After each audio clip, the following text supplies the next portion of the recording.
আপনাদেরকে বলেছিলাম যে আমি তীর্থ করাতে নিয়ে যাচ্ছি, তবে মথুরা বৃন্দাবনেই যাবো। সাচখন্ড এক্সপ্রেস যেটা আছে 12:30টার কাছাকাছি ট্রেনটার টাইম আছে, যদিও এখন 15:30 ট্রেনটা একটু দিতে আছে। আবার নতুন ট্রেনের জার্নি নিয়ে হাজির হয়েছি আপনাদের সামনে। আশা করি আপনাদের ভিডিওগুলো ভালো লাগছে। আর মথুরা বৃন্দাবনের পুরো সিরিজটা আমি ছোটো ছোটো পার্টে আপনাদের সঙ্গে শেয়ার করবো, সময়টা বেশি নষ্ট হবে না।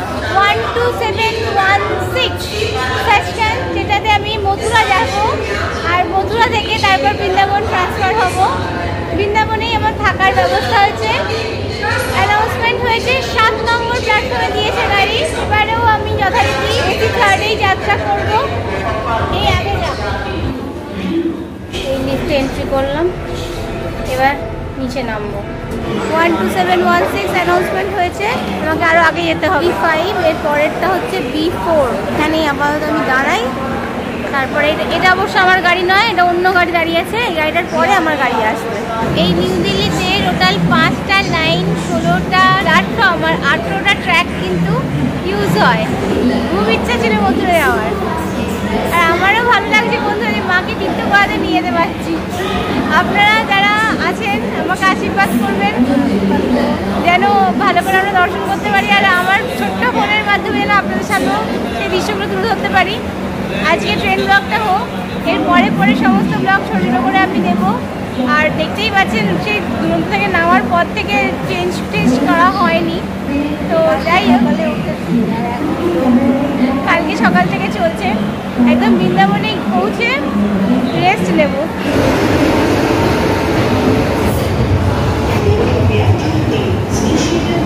ট্রেন দিয়ে দিয়েছে, উঠে পড়েছি, আর আমার এই মিডলটা ছিল আর আপার ছিল সাইডে, তো আমি ওটা একটু প্যাসেঞ্জার সাথে চেঞ্জ করে নিয়েছি, যেহেতু আমার বেশিক্ষণ তো টাইম নয়, ঘন্টা 2.5 ঘন্টার মতো টাইম লাগে।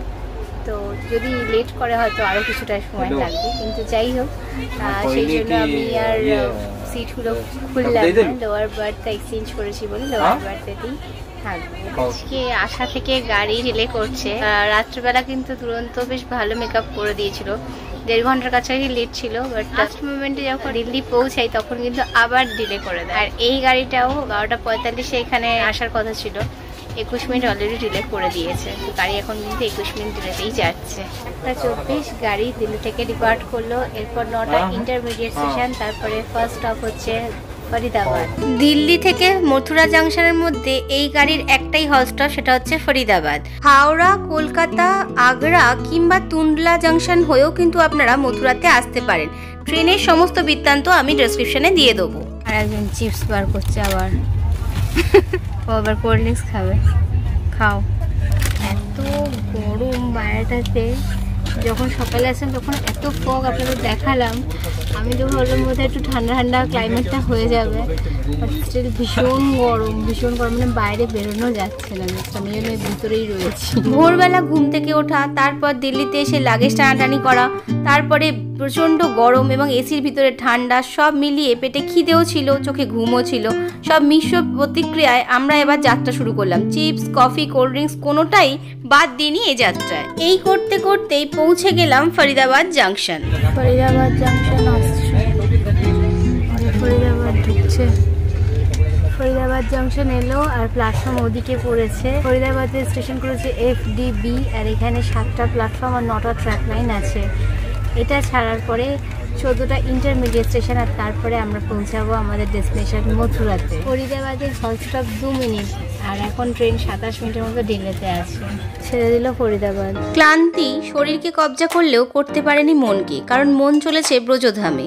শ্রীকৃষ্ণের জন্মস্থান, তার শৈশব, তার লীলা খেলা ক্ষেত্র, সেই জায়গাকে দর্শন করার জন্য আকুল হয়েছিলাম আমরা।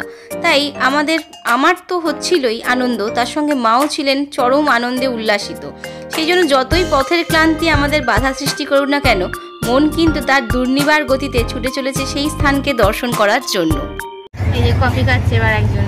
খাও খাও খাও। এত ঘুম পাচ্ছে, সেই সকাল থেকে জেগে রয়েছি, এখন চোখটা আমি জাস্ট তাকাতে পারছি, জানি না গিয়ে আমার কি হাল হবে।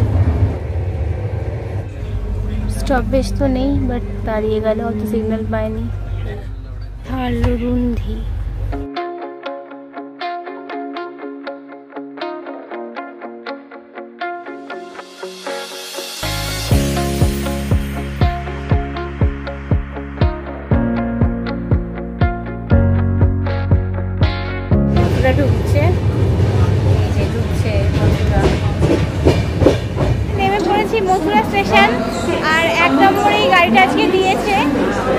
নম্বর দিয়েই বেরোবো। এই হলো মথুরা স্টেশন, আর আগে গিয়ে আমি এক্সিটটা বের করবো। এই হলো 1 নম্বর প্ল্যাটফর্ম, আর এই সচখন্দ দাঁড়িয়ে আছে। এখানে সচখন্দের হল স্টপ 2 মিনিট। মথুরাতে কিন্তু টোটাল 10টা প্ল্যাটফর্ম আছে। এই হলো বাহার জানে কা রাস্তা, যাবে বেরোবো। এই মথুরাতে 10টা প্ল্যাটফর্ম আছে, তার মধ্যে 9টা হচ্ছে মেন লাইনের জন্য, আর একটা বৃন্দাবনের জন্য একটা মিটার গেজ লাইন তৈরি হচ্ছে, যেটা আন্ডার কনস্ট্রাকশন আছে। ভালো হয়েছে 1 নম্বরে দিয়েছে। 1 নম্বর দিয়েই মেনলি সমস্ত স্টেশনের এন্ট্রি অ্যান্ড এক্সিটটা থাকে। এই দেখুন ওখানে খাবারেরও ক্যান্টিন রয়েছে, এই যে রিটার্নিং রুমও রয়েছে, লেডিস ওয়েটিং হল দেখে নিন। এটা হচ্ছে স্লিপার ক্লাসের জন্য। বাইরে যাওয়ার রাস্তা এই যে, এদিক দিয়ে বেরিয়ে যাবো। এই হলো মথুরা স্টেশনের বাইরে মথুরা জাংশন, এখানটাই হচ্ছে এক্সিট। আর এই আগে গাড়ির পার্কিং আছে দেখতে পাচ্ছেন। আমি একটা অটো করেছি, 400 টাকা পড়ছে আমি যেখানে থাকবো। তো এইখান দিয়ে এক্সিট করতে হবে। প্রথমে অটো ভাড়া করলেও পরে কিন্তু আমি টোটো করেই গিয়েছিলাম, তার কারণটা একটু পরে বলছি। এখান থেকে আপনারা কিন্তু টোটোও পেয়ে যাবেন একটু এগিয়ে আসলে, আর অটো রয়েছে, গাড়িও রয়েছে। এদিকটা হচ্ছে অটো আর গাড়ি, আর এদিকে টোটো। টোটো বা অটো স্টেশন থেকে বৃন্দাবন যেতে 350 থেকে 400 টাকার মতো নেয়।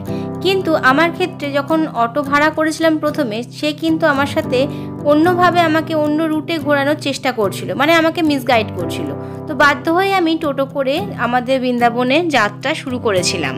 আপনারা যারা মথুরা বৃন্দাবনে আসছেন তারা কিন্তু মথুরা স্টেশনে নেমে অবশ্যই 1 জন থেকে 2-3 জনের সঙ্গে ভালোভাবে বার্গেনিং করে তারপরে নিজেদের গন্তব্যে যাওয়ার জন্য পা বাড়াবেন, অথবা কিন্তু আপনারা বিপদে পড়তে পারেন। অটো টোটো নিয়ে দরাদরি করে যখন শেষ পর্যন্ত আমি বৃন্দাবনে পৌঁছালাম, তখন বেশ খানিকটা সন্ধ্যা হয়ে গিয়েছে, আর আমার ফোন ক্যামেরার চার্জও কিন্তু শেষ হয়ে গিয়েছিল। তাই বাকি যে কদিন আমি এই আশ্রমে থাকার সুযোগ পেয়েছিলাম, সেই সমস্ত দিনগুলোরই সমস্ত ভিডিও আপনাদের সামনে তুলে ধরলাম। আশ্রমটি ভীষণই সুন্দর এবং খুবই পবিত্র। আপনারা যদি আসেন অবশ্যই কিন্তু এই আশ্রমে থাকতে পারেন। গুড মর্নিং বন্ধুরা, আপনাদেরকে বলেছিলাম আমি যে আশ্রম বৃন্দাবনে আছি সেখানে দেখাবো। আমি এখন আশ্রমের মধ্যেই আছি। দিনের বেলা হলে ভালো করে দেখাতে পারবো, কিন্তু একটা সমস্যা কি বলুন তো, প্রচুর বাদর। আর সবাই বলছে বৃন্দাবনের বাদর মানে এডুকেটেড বাদর, মানে হাত থেকে ফোন, ক্যামেরা, ব্যাগ কখন যে নিয়ে চলে যাবে আপনি বুঝতেও পারবেন না। তা এই জন্য দেখুন এখানে সব ঘেরা আছে, নেট দিয়ে সব ঘেরা আছে। আমার শিব মন্দির আছে একটা, সামনে শিব মন্দির। এদিকে দেখলেন পার্কিং এরিয়া আছে। এই সামনে একটা হনুমানজি আছেন, হনুমানজির মূর্তি। এই যে গাছটাতে ভর্তি বাঁদর, ভর্তি। মানে আমি নেটের ভিতরে আছি তাই, নাহলে যে কোনো মুহূর্তে আমার হাত থেকে ফোন নিয়ে সম্পদ দেওয়ার ধান্দায় আছে। এটা সম্পূর্ণটাই আশ্রম প্রিমিসেস। আরও আশ্রমটা বানানোর কাজ চলছে ওই দূরে, সুন্দর করে গাছ দিয়ে সাজানো। আর ভিতরে আছেন রাধা মাধব মন্দির। এই হচ্ছেন রাধা মাধব মন্দিরের ভিতরটা। আরতি হয়, কিন্তু এই মুহূর্তে আরতিটা শেষ হয়ে গেছে। এই হচ্ছে বাবার রথ। এই দেখুন রাধা মাধব। সন্ধেবেলায় যখন আরতি হবে সেই মুহূর্তটা আপনার সঙ্গে তুলে ধরবো। এখন আরতিটা সকালে শেষ হয়ে গেছে। আর এখানে রুমগুলো কীরকম না, আমি রুমগুলোতে নিয়ে গিয়ে আপনাদেরকে দেখাবো। এই হলো আমাদের আশ্রম,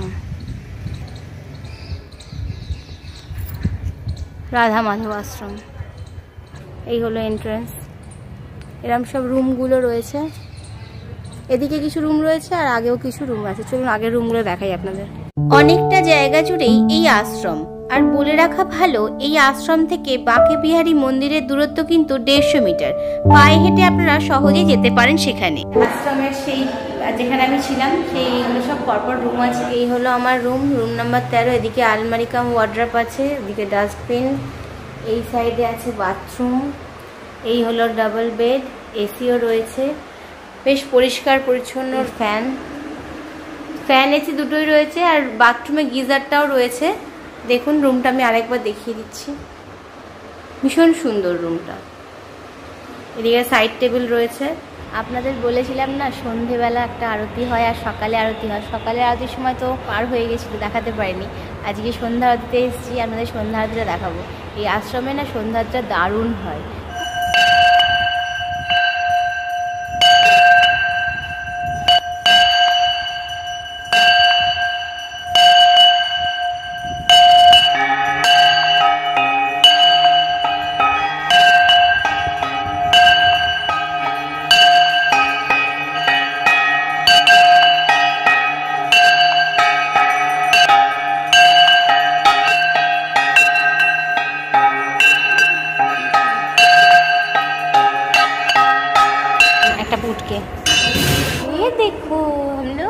এই দেখুন একটা ছোট্ট পুটকু এখানে কি সুন্দর আমার সঙ্গে দাঁড়িয়েছে, পরিক্রমা করতে আসে, রোজ আরতি দেখে। কি সুন্দর না, মিষ্টি মতো না, ছোট্ট মতো মিষ্টি মতো না, মিষ্টি মতো না, মিষ্টি মতো তো, ছোট্ট মতো তো, গুলু গুলু করে দেখছে। চলো আমরা পরিক্রমা করবো। এই দেখুন এত বাঁদর এখানে, এই দেখুন এখানে গৌশালাও আছে, আর এই হচ্ছে শিউলি ফুলের গাছ। বন্ধুরা আশ্রম তো আমি বাইরে থেকে যতটা পারলাম দেখালাম, বাঁদরের জন্য আমি ভালো করে ভিডিও করতে পারছি না, এই ভাইটা রয়েছে বলে তাই। তো এই হচ্ছে বিশাল, এখানের বর্তমানে ইনি এখানে দায়িত্বে রয়েছেন, আর খুবই ভালো। আমি ওনার কন্ট্যাক্ট নাম্বার সব কিছু ডিটেলস দিয়ে দেবো, আপনারা অনলাইনে বুক করে এখানে আসবেন। আর কোনো রকম যদি কোনো অ্যাসিস্ট্যান্সের দরকার হয় আপনারা কিন্তু অনেক সময় যোগাযোগ করতে পারেন। রাধে রাধে, রাধে রাধে। এই হচ্ছে বিশাল ভাই। তো আমি মানে এখানে যতদিন ছিলাম যা কিছু প্রয়োজন হচ্ছে আমি ওনাকে বলেছি, উনি আমার সব রকমের ভীষণভাবে হেল্প করেছেন। এখানে সবাই খুব ভালো, যারা এই আশ্রমেতে রয়েছেন খুব ভালো। আপনাদের বলছি আপনারা আসবেন, অবশ্যই ভিজিট করবেন, আর যদি আসেন এখানে থাকলে কন্ট্যাক্ট ডিটেলস আমি দিয়ে দেবো, আপনারা কিন্তু কন্ট্যাক্ট করে নিতে পারেন। এর পরের পর্বে থাকবে মথুরা এবং গোকুলের সাইট সিন। সঙ্গে থাকুন, দেখতে থাকুন, আর সবাই বলুন রাধে রাধে।